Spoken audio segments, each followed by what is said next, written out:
Returning to the Oppenheimer example, the situation can now be analyzed using the discoveries from the example of the natural sciences.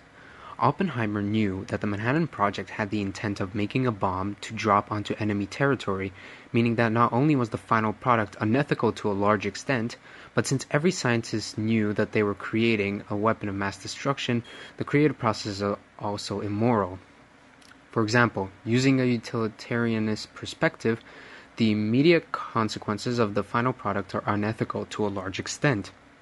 These include the bombings of Hiroshima and Nagasaki, killing over 200,000 Japanese civilians, where half of the deaths occurred in the first day from the blast impact and the other half occurred from radiation poisoning.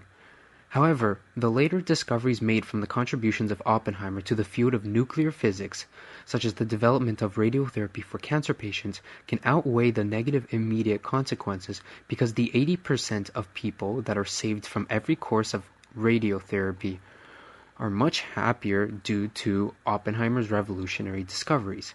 However, the atomic bombs still had a severe impact on Japan that is still visible today, which shows that although thousands of people are cured of cancer from Oppenheimer's contribution to physics, the millions of impacted Japanese families from the bombs during and after the war may counter the seemingly correct ethics displayed from the cancer survivors, implying that Oppenheimer's creative process may still be considered socially unethical.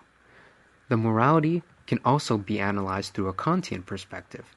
The categorical imperative that can be made for this situation would be that no one has to die for man-made creations that are derived from scientific findings.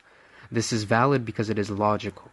It can be applied as a universal moral law where no contradictions arise from it, supporting the validity of the imperative. Then the final creation would be socially unethical, as the atomic bomb is a man-made creation derived from Oppenheimer's nuclear physics discoveries, which killed thousands. Virtue ethics is also applicable to the creative process in this case. The scientists thought that by creating a bomb it would end the war, which would create peace. The scientists only had the interest of themselves and their country in mind, which is very noble to do because of loyalty, but they still killed over 200,000 people as a result of their work, which is unethical to some extent. Overall, although the scientific benefits were numerous and helped to create new technology to benefit people of the future, Oppenheimer's creation was more immoral than moral from analyzing its effect on society from the multiple ethics perspectives.